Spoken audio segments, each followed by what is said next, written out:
பேருமே பாஸ்ட் ஆகலையா அவங்களுக்கு தெரியல. ஆனால் அவர் வந்து இப்போ துபாயில் இருக்கிறாங்க. துபாயில் இருக்கிறாங்க.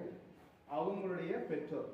நான் வந்து இந்த பணி 10 வருஷமாக சோஷியல் ஒர்க் பண்ணும்போது இப்படி ஒரு நிரந்தரமான பணி தொடங்கலாம் அப்படின்னு முடிவு பண்ணி நான் வந்து அதை வாட்ஸ்அப்பில் அனுப்பியிருந்தேன் நண்பர்களுக்கெல்லாம். அதில் அவர் பார்த்துட்டு அன்னையிலிருந்து இன்னைக்கு வரைக்கும் ஒரு 10 பேர் தொடர்ந்து தாங்கிறவங்க சொன்னாங்க.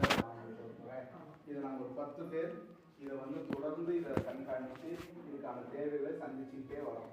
அந்த 10 பேரில் கார்டின் பர்சனாகவும் ஒரு தொடர்ந்து இதை பார்த்துக்கிட்டே இருக்காரு. இன்னைக்கு அவங்க குடும்பமாக நம்ம மத்தியில் வந்துக்கிறாங்க. அம்மா அப்பா கீழே வந்து தாத்தா அந்த குடும்பம் மொத்தம் நம்ம மத்தியில் வந்துருக்கிறாங்க. அவங்க வந்திருப்பது நமக்கு மிக்க மகிழ்ச்சி. நம்ம கரங்களை தட்டி அவங்க சந்தோஷம்.